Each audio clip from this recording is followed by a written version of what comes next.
Salut à tous, aujourd'hui je vous présente une config à 1800 €. La config est destinée au gaming mais également au streaming. Je rappelle que dans cette vidéo, il n'y a ni écran, ni périphérique, ni système d'exploitation, il y a seulement les composants de la tour. Je vais commencer par la carte mère et pour ça j'ai choisi la Gigabyte Z270X Ultra Gaming. Elle utilise le socket 1151, c'est une carte mère ATX qui vous laissera plus de place entre vos composants et améliorera le refroidissement. Elle supporte le multi-GPU AMD Crossfire et le SLI de Nvidia. Elle a 6 ports SATA 6 Gbps et un slot M2. Un port HDMI, un port DVD sont intégrés à la carte. Elle dispose d'un USB 3.1 type A, un USB 3.1 type C, 4 USB 3.0 et 2 USB 2.0.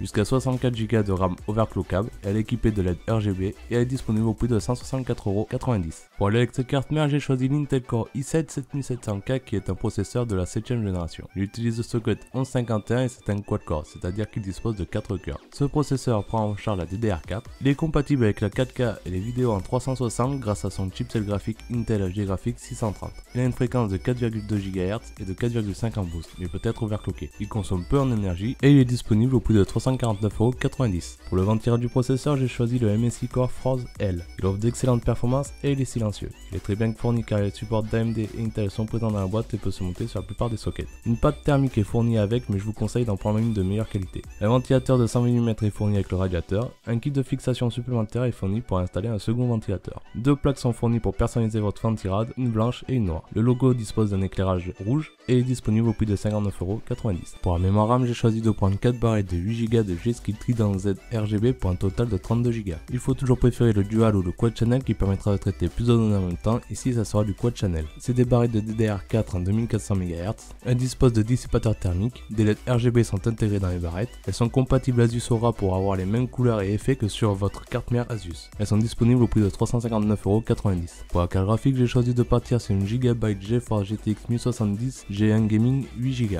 Elle est compatible réalité virtuelle, elle dispose de deux modes, un mode overclocké et un mode gaming. Si la carte graphique est en dessous des 60°C, ces ventilateurs ne seront pas activés. Elle est équipée d'une backplate pour consolider la carte et améliorer la dissipation de chaleur à l'arrière. Elle dispose d'un éclairage LED RGB totalement réglable via un logiciel. Elle dispose de 3 DisplayPort, un HDMI et un DVD. Et elle est disponible au prix de 474,90 €. Pour y mettre votre système d'exploitation et vos jeux, j'ai choisi un SSD M2 de 500 Go de chez Western Digital. 545 ms en lecture et 525 ms en écriture.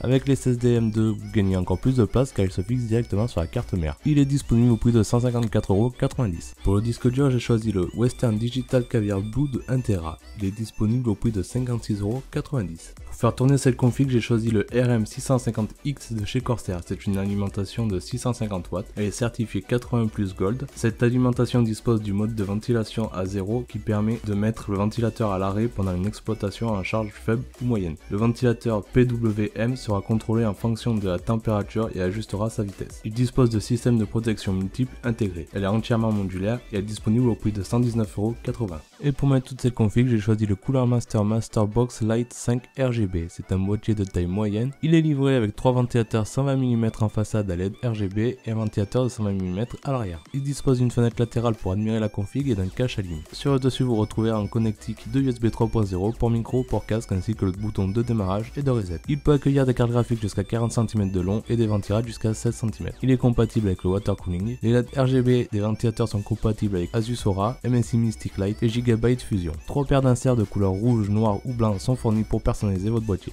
Et il est disponible au prix de 69,90 €. Ce qui nous fait un total de 1807 € pour une excellente config gamer et streamer. Je vous conseille de comparer les prix sur les différents sites. Je sais que Top Achat et Shop Hardware vous donnent un code de 5% pour les commandes supérieures à 1000 € si vous leur demandez. Si vous avez aimé la vidéo, n'hésitez pas à mettre un pouce bleu, partager et à vous abonner. Je vous dis à bientôt pour une prochaine vidéo. Ciao.